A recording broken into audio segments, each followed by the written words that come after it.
listening to The Review on the OSG Sports Podcasting Network. Hello, everybody, and welcome back to another episode of The Review. It's the post-championship game edition of the show.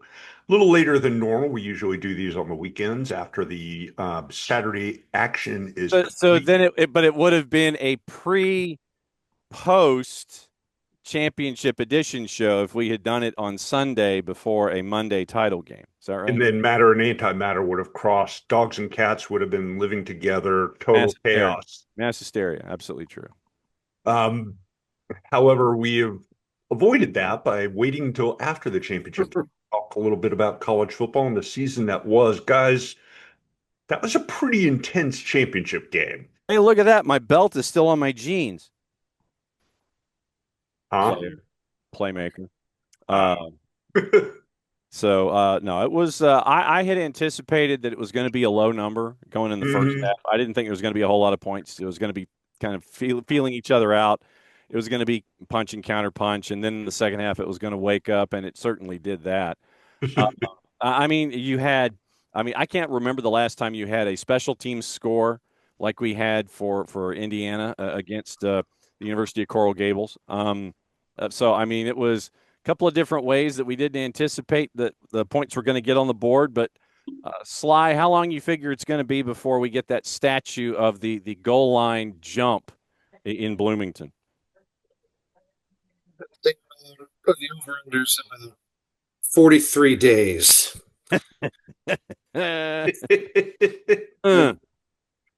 did seem to be something inevitable about Indiana this year. Oh, yeah. They made some uncharacteristic mistakes even in this game, but did everything when they needed, and that's what they've done all year. Pretty amazing. They bend, but they don't break. That touchdown run, Mendoza's touchdown run was epic. I don't know if you've seen, SI.com has a photo that they've got of it, and it's absolutely the perfect angle, the perfect look of him fully extended going over the goal line. Well, and Michael Irvin wasn't standing in the way of that particular videographer either. So good on you. Well done. Would have been tough for him to do considering the angle. I know. But and I thought it was interesting. You're seeing the flashback of that particular play, and that play by Notre Dame was good enough for the game tying score in the fourth quarter of their game against the University of Coral Gables this year, quarterback draw. So, you're looking at Shanahan's looking at old tape, seeing what works in these red zone situations, and you ended up with that particular score being the eventual game winner instead of the game tire like we had with Notre Dame and Coral Gables. From what I understand, Kurt Cignetti and Shanahan had that play, the basics of that play in the playbook for this, just that kind of a situation, 4th and goal late in the game, and it worked to perfection. Loving it. And the other stat that was floated around was that the losses of the University of Coral Gables this year, they were all obviously one-score losses, but the last play of the University of Coral Gables in all 3 losses was a Carson Beck interception. Thing is, if you look at the replay of that pass, had he led the receiver on that pass, there's a good chance that's a catch and score. Mm-hmm. Is it out of bounds to say that football actually matters again? I mean, it seems that it's just not just a big talent grab. Indiana actually, at least from where I'm sitting, Alabama had a massive talent, but they also had great football minds. But Indiana had cast-offs, people who had been, worked their way up the ladder and were so prepared because the football side of it was actually more important than the talent side, even though they had plenty of that. Well, is that crazy to say, or is no, I don't think it is. But Sly, I was thinking about it this morning, and I was trying to figure out if there was a way to categorize what we were seeing with IU, and with the way the landscape currently is, the best analogy I could come up with was when Coach Cal was at Kentucky and he figured out the one and done. And he had no issue with the one and dones and understood they're here for a year. I'm going to get what I'm going to get out of them. Then they're going to move on. They're going to go to the pros. But obviously, in this case, in college football, they're either going to move on to the pros or they're going to move somewhere else. So it is literally a one and done, but it can go in multiple directions in college football. So I think what we're seeing is Kurt Cignetti has a system, has a way, and he has a certain athlete that he wants with a certain skill set to be a part of that Borg-like organism that he has in Bloomington. But he right now has figured out, I'm cool with a one and done. I get it. And you see the end result. And you're going to be attracting all of those athletes from wherever. And then they're going to be a part of this, and they're going to want to see what's going on. I would posit that Kurt Cignetti and Indiana will have a bump of a couple of years. Then I think the rest of the NCAA is going to catch up with them when it comes to navigating the idea of the one and done in a conference. If you're not a top dog and you're getting up to a certain level. No. But that's not what that roster was full of.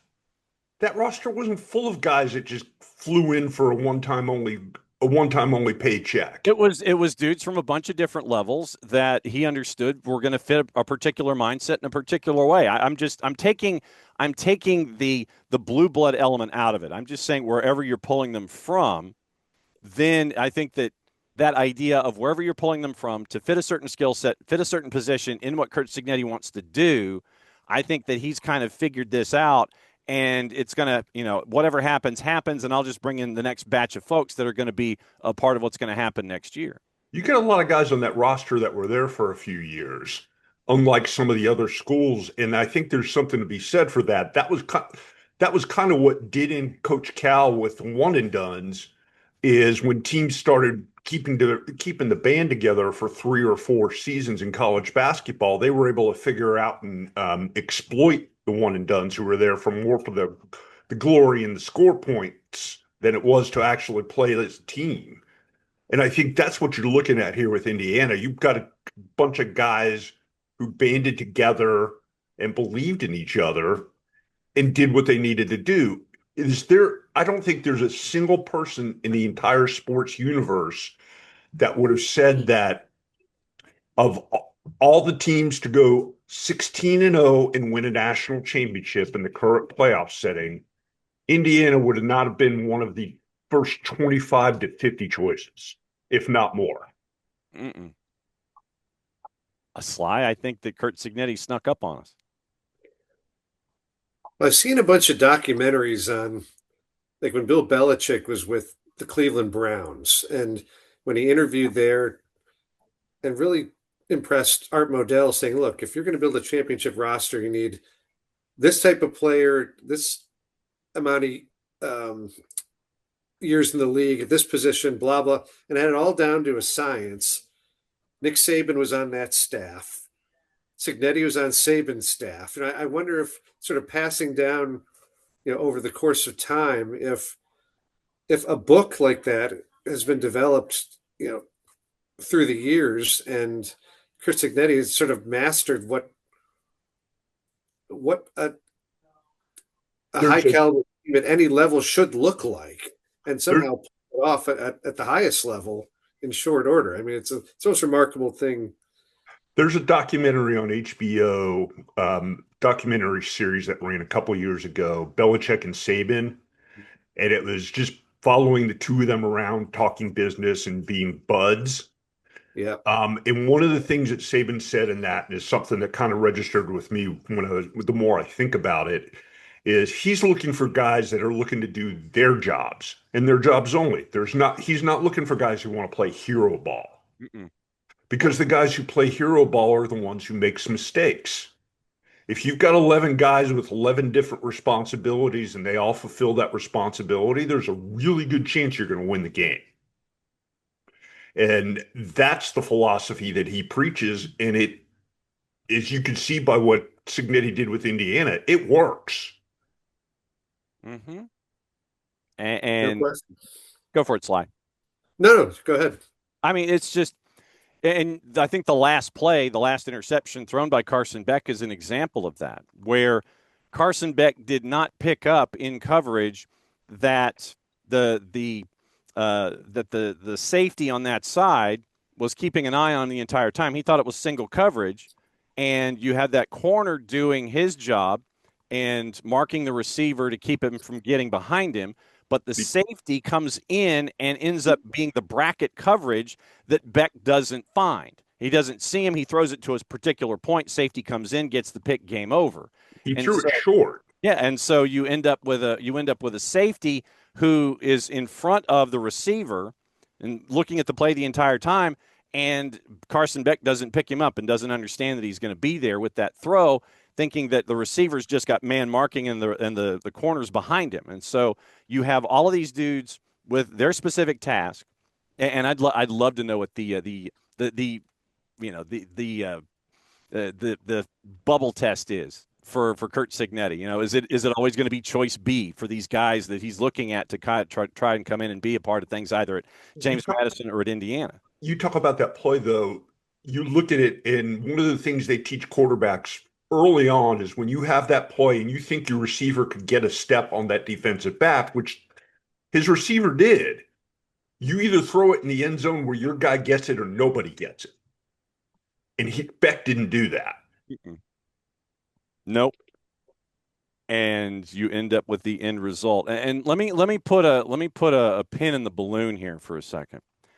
Everybody's discussing Yale and discussing what we saw with Indiana and major college football. I hate to break it to folks, but there's a team in Fargo, North Dakota that might have some issues with that.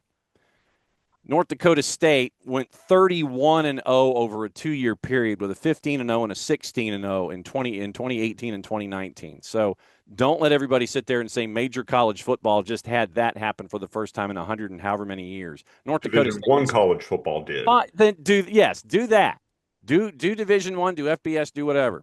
North Dakota State went 16-0 when they won a title in 2019, and they backed that up with a 15-0 season the year before. So figure out your major college football designation. Don't sit there and try to blind folks with statistics that are only halfway correct. And definitely don't try to blind them with science. No, science! that was an easy one. Yes, I know. I teed that up for you. That's a good one. That's what we're here for. But it made for a great show. It really was some good football, and the playoff tournament this year ended up playing out pretty darn good. I mean, think about it. Miami didn't even. A couple of weeks ago, we were all talking about how Miami got in and Notre Dame didn't. Mm-hmm. Yeah, and you end up with injuries and such, and the bracket being the way that it is, and. People and Sly, people are poo-pooing on Indiana, man. It's like, you know, they got lucky. They did this and they got 4 wins in this tournament. And I swear to God, on the media that is social, I'm seeing folks that are sitting there and they are poo-pooing what Indiana did with this season. That's only the Paul Feinbaum acolytes. Oh no. This is outside of the Feinbaum the Feinbaumosphere. It is other folks, probably other schools in the B1G, and you know there are some blue bloods I'm sure that are attached to it. But that they did that. No, they got lucky this year. They beat the number 1, 8, 9, and 10 teams at neutral sites. Yeah. What more do they have to do? Handily too. I know. Yeah, Sly. Well, yeah. What do they have to do, Sly? Really? No, they got to keep winning. No, this one didn't count. We're gonna do it again. We're gonna do it again. Other coaches are really mad because when they go to a new program, there's been this illusion that you need 4 to 5 years to build a program. Mm-hmm. And not anymore. Develop your and Indiana just blew that up. And now that there's less security in the coaching ranks even than before as a result of that. So they're not happy about that development. Yeah, to steal a quote from the early 2000s, welcome to the New World Order. Mm-hmm. I mean, hey, look, Ministry and Jack Ryan ain't got nothing on what's going on now. I mean, that's the free agent era of college football is upon us and in full flight right now. Right at the moment, it seems to be that you can't always buy yourself a championship, but we're still early in the process. I was going to say, want to bet? There's certainly plenty of people trying. Mm-hmm. Not for lack of effort. Speaking of which, interesting sidebar here, not related to the championship game. Love it. Been following the adventures of Darian Mensah in Duke University. I mean, dude, you had to know that Duke would be of the way that if you don't take the law into your own hands, take them to court. I mean, do you blame them? No, not a bit. No, I'm just it's like, but leave it to Duke to sit there and go, nah, you get 2 years left on your deal. Fine, we're taking you to court over it. I mean, that's absolutely. You knew that the Washington the University of Washington case was just going to be the first one, and now Sly Duke comes into it. Your reigning ACC champions are involved in this whole thing now. They want to keep their championship conference championship team together, and they're going to do it, and they're going to take them to court. The Darian Mensah case might be the landmark case in the way college football moves forward. And selfishly, I have an interest there because Duke is at Illinois week 2 next year. So, but because this can't continue, really. No. It does not seem sustainable. Contracts, if contracts can't be enforced, then where are we? I mean, so it's really fascinating to see how this one will play out and how long it's going to take. Is it, especially if he winds up at Miami or something like that, or if he wants to and that isn't allowed. I mean, there's a lot of fallout. That could just saying, I believe that might be the reason why we're even having this discussion. I mean, it's because supposedly the $6.5 million that the University of Miami was earmarking for Ty Simpson allegedly is going to Mr. Mensah if he can get there. And he may not be one by the time that this court case is over. But I mean, honestly, I might just be playing lawyer on TV here with all the years I saw LA Law. But you did stay at a Holiday Inn Express. I have in the past, absolutely. So if I'm a lawyer, if I'm Matlock, if I'm Kathy Bates, and I'm sitting there and I'm going, okay, so I have a contract here in my hand. So did you, Mr. Mensah, sign this here contract? Is that your signature? And if he goes yes, then I think that's probably the end of it. Did you sign this with these parameters that were attached to this, where this money is yours, and unless there's a no give backs clause in anywhere in here. But yet that's not what's happening. But yeah, it's like, dude, you thought Sly, he thought it's like, okay, 6.5 on the table, 6.5 large on the table, and you're going, I think I'm going to go to another institution and just kind of jet. I'm out the door, and you got folks that are sitting there on the front stoop, sitting there going, sir, you're either giving us the money back or something else. Look, it's either give backs or take them to court. Where's Doug Llewellyn and Judge Wapner? That's what I want to know. I don't know whether this was unintended or not, but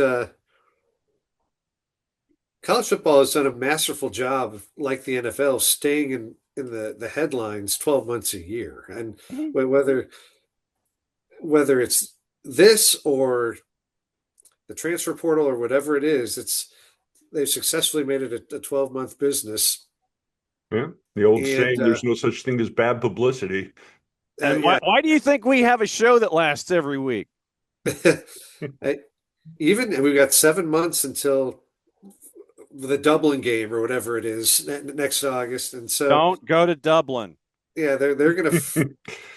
This court case could drag out a while, and then you've got pro days and all sorts of stuff. I mean, it's actually pretty masterful if you can And then pull the it off. draft. Yeah, if you look back just from the Dublin game to the championship game, college football really dominated a lot of headlines week after week in a number of ways, and it's really done for a revenue standpoint, just a spectacular job of marketing the thing with whether it's good or bad publicity. They pulled it off on a variety of media outlets and networks. Now you're going to have Benny Politan and NCAA Court TV. It's still the wild, wild west, Yeah. unfortunately, at least in my opinion, because you can go anywhere, anytime. And for all the talk we're talking about contracts and players and NIL, the coaches are basically operating the same way. Yeah. They And, sign a deal and then somebody offers them a better deal. I'm out. yeah, Jimmy Sexton's the only man that gets money out of the whole thing. Yeah, I mean, look what happened with Lane Kiffin, which is just He's the winner in all of this stuff. It's Jimmy Sexton. But until the game gives itself a grand poobah, a great gazoo, or whatever you want to call them, somebody that's in charge Yeah. and can make decisions that are for the best interest of all instead And of the that best are interest for those with the most money, enforceable. nothing's going to change. No, it is literally it is going to be if you unless these however many 135 NCAA Division One, and then you go down from there. But all of the NCAA and NAIA schools, if anybody thinks they're going to give up the right or their own God-given right to sit there and organize teams the way that they want to, and have some enforcer in a glass tower sit there and say, well, you can do this, this, this, this, and this. No, it's no, they're not going to give up that power. That's not going to happen. No way that's going to happen. Should college football be like the NFL when it comes to free agency? I mean, Schollies initially are 1-year renewable contracts anyway. It's just that now you have money attached, and you have all these different elements that are associated with it. That when we were talking about SMU and Pony Excess and the death penalty, they were off the board. Now it's above board. Mm-hmm. So it's now all out in the open. What was behind closed doors. So no regulated, no rules, just right. Yeah, and so that's kind of where we are right now with it. No one's going to give up that kind of power. They like the individual autonomy of the chase and having their own folks as a business. Yeah, just look at the argument between the Big Ten and the SEC right now over expanding the college football playoff, and we're only 2 seasons into it. Oh yeah, it'll happen, but it will be when they have the new television contract. That's when you're going to have your expansion. Yeah, do we go to 24 teams or do we go to 16 teams? It'll go to 16, and then they'll maybe go 18 or something like that and try to figure it out. But no, next TV contract it'll go to 16, and that'll be the next step on the process. The Big Ten is in a unique bargaining position at this point, considering what they've done the past few years, which is probably why it's likely contentious down there at the meetings. No, yeah, just a wee bit. No, yeah, it will be very interesting to see how all that plays out here over the spring and the summer. Mm-hmm. One other note before we kind of wind things down here in a little bit of a shortened version of the show. We've got a Mendoza on the move. Yes. Fernando's brother is making his way down to the Georgia Tech Yellow Jackets. So Mendoza on the flats. I think that's really interesting, and I want to see how he transitions in and what Brent Key wants him to do. And I would say that Mendoza does not equal Haynes King, but I want to see how it's adjusted with Brent Key and how he looks at Mendoza's and how they all figure themselves out with the offense in 26. Yeah, I like it. I think Alberto Mendoza, from what I've read, is not quite as good of a passer as his big brother is, but he's good running the ball and a pretty darn good athlete. It's going to be interesting time down there on the flats. Yep. And as long as he hits above 200, he's doing all right. You guys got anything else here before we kind of wind things down?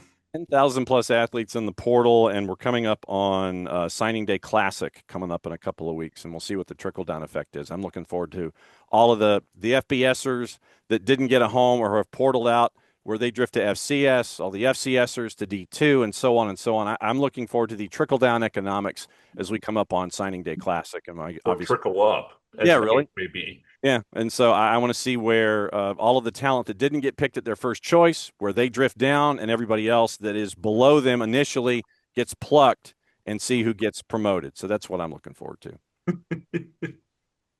I'm looking forward to seeing what happens at Oklahoma State and Penn State with the transfer of half the team to those respective schools from the previous schools. Two really interesting experiments there. Those could be teams that sneak up out of nowhere in train wreck status and all of a sudden come and surprise. Mm-hmm. And we'll see how that all plays out as we come up on, oh gosh, it's going to be 6+